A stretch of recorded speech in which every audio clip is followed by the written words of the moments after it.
Salut à tous, aujourd'hui épisode numéro 940 de l'After Zap Image. On va débuter avec une date très importante dans l'histoire des Red Devils de Manchester United. C'était il y a exactement 30 ans, jour pour jour. Les grands débuts en professionnel d'un joueur qui deviendra légendaire, le Gallois Ryan Giggs. Ryan Giggs, il n'a eu qu'un seul club au cours de sa très longue carrière, c'est Manchester United, c'est le seul club de sa vie. 23 ans passés avec les Red Devils pour 963 matchs, 169 buts inscrits, 208 passes décisives, 35 titres remportés avec Manchester, dont 13 titres de champion d'Angleterre. C'est un record. Aucun autre joueur n'a remporté plus de titres de champion d'Angleterre que Ryan Giggs. Il a aussi remporté 2 fois la Ligue des Champions. Et une autre statistique complètement folle, c'est le joueur ayant joué le plus de matchs pour un seul club dans toute l'histoire du football. Là, ce sont quand même des statistiques monstrueuses pour la légende galloise qui est maintenant le sélectionneur du Pays de Galles. On enchaîne avec le programme de la 28e journée de Ligue 1, 5 matchs à 19h, 5 matchs à 21h. À 19h, Brest reçoit Dijon, Lyon reçoit le Stade Rennais, Metz reçoit Angers, Nice reçoit Nîmes et Saint-Etienne affrontera le Racing Club de Lens. À 21h, le Paris Saint-Germain sera du côté de Bordeaux. Le LOSC de Christophe Galtier reçoit l'Olympique de Marseille. Montpellier reçoit Lorient. Nantes reçoit le Stade de Reims. Et l'AS Monaco sera en déplacement du côté de l'Améno pour affronter Strasbourg. Direction Marseille maintenant.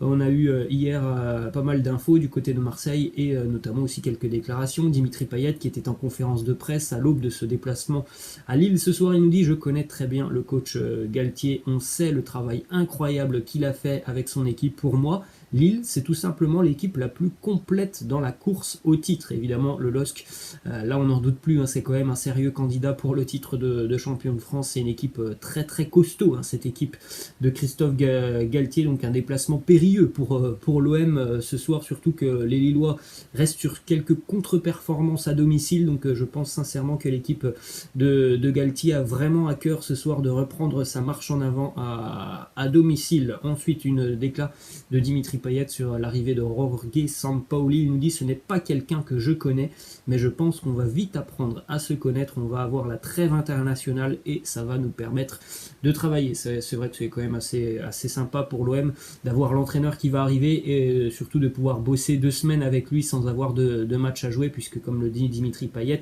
je crois que c'est dans 2-3 semaines, il y a une trêve internationale, notamment avec des matchs pour l'équipe de France. Donc pour l'OM, ça sera bénéfique.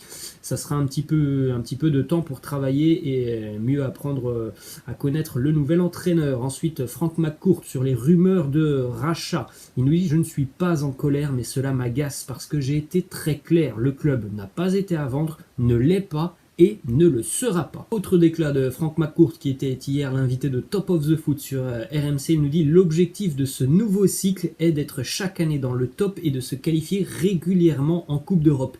Une fois que l'on sera régulier, l'objectif est de gagner la Champions League. Voilà le projet de l'Olympique de Marseille sur les prochaines années. Donc on en parlait hier, évidemment, c'est déjà de pérenniser l'Olympique de Marseille dans les 3 premières places du championnat, chose qui n'arrive que très rarement pour l'OM depuis quelques années. Donc déjà ça serait un bel exploit. Et après la Ligue des Champions, évidemment, là ce sont quand même des rêves inaccessibles à l'heure actuelle pour l'OM, la Ligue des Champions. Il faut des investissements, il faut de l'argent, et pour le moment du côté de Marseille, on est évidemment à des années-lumière de pouvoir espérer remporter la Champions League. C'est pas pour maintenant, il faut déjà se concentrer sur les 3 premières places en Ligue 1. Ensuite, déclaration du maire de Marseille, Benoît Payan, qui nous dit: si un club qui a cette histoire ne se fixe pas cet objectif de remporter la Ligue des Champions, alors il n'y a pas d'intérêt d'être à l'Olympique de Marseille. Donc voilà, le projet de l'Olympique de Marseille, il est bel et bien fixé, c'est oui de pouvoir remporter la Ligue des Champions, alors certainement dans une bonne dizaine voire plus d'années, mais ça ce sont quand même des paroles assez fortes. Et évidemment que du côté de Marseille, les supporters ne vont pas se laisser avoir comme ça, puisqu'on rappelle, lorsque Frank McCourt est arrivé il y a 5 ans maintenant, on rappelle le projet, c'était l'OM Champions Project. Ça s'est plutôt très mal passé pour l'Olympique de Marseille. Les supporters n'ont cessé de le rappeler. Et là, on part sur un nouveau cycle et on dit déjà on veut remporter la Ligue des Champions. C'est quand même des paroles assez fortes du côté de Marseille. Et je pense qu'à l'heure actuelle, l'OM est évidemment très loin de pouvoir espérer remporter la coupe aux grandes oreilles. Ensuite, c'est terminé officiellement entre André Villas-Boas et l'Olympique de Marseille. Les différents partis ont trouvé un accord pour une résiliation à l'amiable du contrat de l'entraîneur portugais de l'Olympique de Marseille. Il part sans aucune indemnité. En revanche, son staff part avec des indemnités. Ensuite, du côté de Jorge Sampaoli, déclaration adressée aux supporters de l'OM. Il nous dit que ce sont des supporters très exigeants qui veulent que l'équipe ait un style propre à la ville d'où je viens. Je suis habitué à ce style d'attente et j'espère que nous serons à la hauteur. C'est tout ce que l'on souhaite à Jorge Sampaoli et à l'Olympique de Marseille. Voir des émotions sur le terrain, chose que l'on ne voit plus beaucoup du côté de Marseille.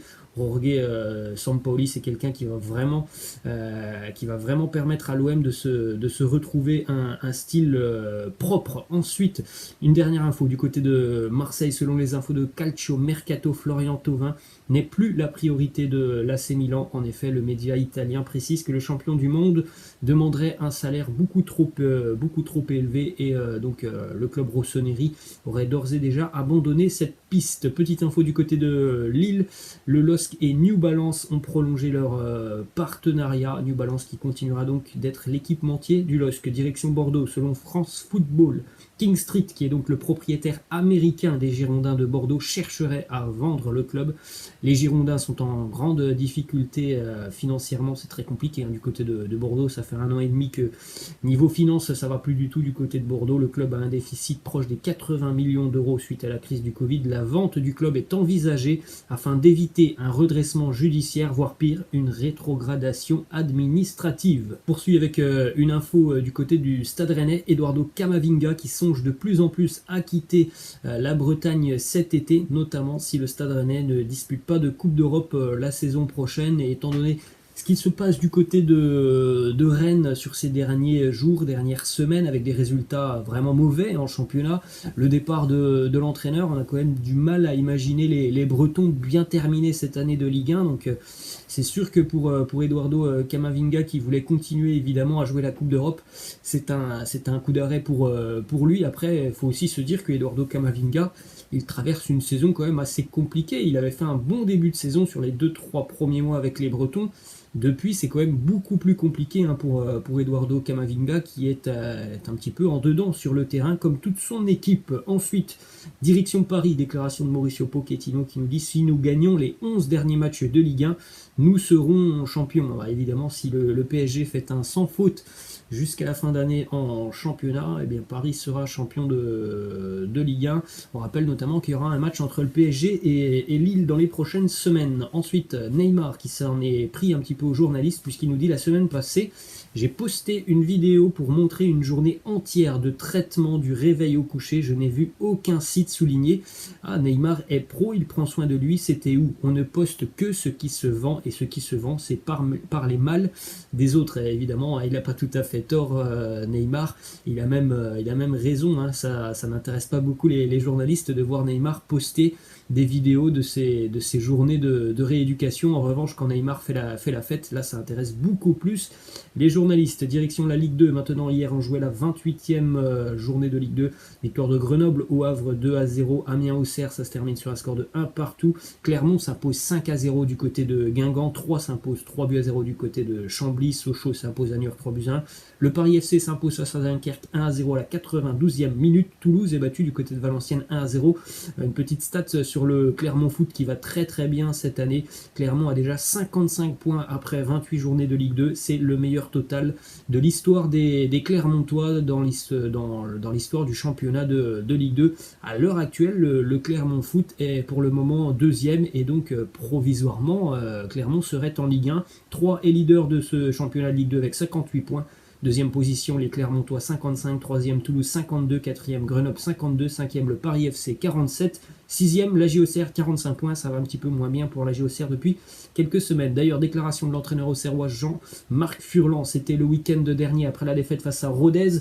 L'un des journalistes qui suit la JOCR lui demande comment vos joueurs analysent leur méforme actuelle. Réponse de Jean-Marc Furlan: tu es 5e mon grand, et ça fait 6 ans que du côté d'Auxerre, vous ne vivez que pour le maintien. Donc quelque part, fermez Vogel. Ensuite, direction l'Espagne maintenant, selon les infos de la SER, Messi a pris une décision et il a pris la décision de ne pas prendre de décision pour le moment. Je ne sais pas si vous m'avez compris, mais en gros, Messi attendra la fin d'année avec le Barça pour prendre une décision sur son avenir, quelles que soient les élections présidentielles. On rappelle, fin de semaine, élection présidentielle du côté de Barcelone. Et évidemment, Léo veut attendre la fin du championnat, de voir un petit peu le projet catalan avant de se fixer sur son avenir. Ensuite, on enchaîne. Ce soir, le Barça reçoit le FC Séville en Coupe d'Espagne.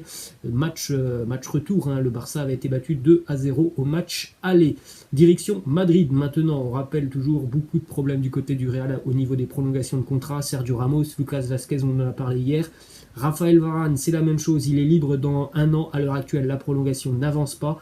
Il y a un club déjà qui se montre très intéressé, c'est Manchester United, surtout que les Mancuniens seraient prêts financièrement à offrir un gros contrat à Raphaël Varane. Donc du côté du Real, si Varane ne prolonge pas dans les prochains mois, on serait prêt à le libérer sur le mercato estival. Ensuite, on a une déclaration de Javier Tebas, le président de la Liga espagnole. Il nous dit « Ça me paraît très compliqué de voir Haaland et Mbappé arriver en Liga cet été. » Donc lui, personnellement, il n'y croit pas. Direction l'Angleterre maintenant, avec encore une fois la grosse performance des Citizens hier qui s'impose 4-1 face à Wolverhampton. Un match maîtrisé de long en large par les hommes de Guardiola, qui ont quand même mis un petit peu de temps avant de forcer la décision, puisqu'il y avait un partout à la 80e minute de jeu, puis ils ont accéléré dans les 15 dernières minutes. Les buteurs de cette rencontre, Den Donker qui marque contre son camp, un doublé pour Gabriel Jesus, un but pour Riyad Mahrez, c'est Connor Cody qui avait égalisé pour les Wolves. Les Wolves qui ont égalisé sur leur seul tir du match. À la 61e, c'était le premier tir pour les Wolves hier, égalisation. Donc voilà, City a quand même largement dominé cette rencontre encore une fois de plus. On enchaîne évidemment avec les stats qui continuent d'être folles pour Manchester. 15e victoire consécutive en Première Ligue, 21e victoire consécutive, toutes compétitions confondues.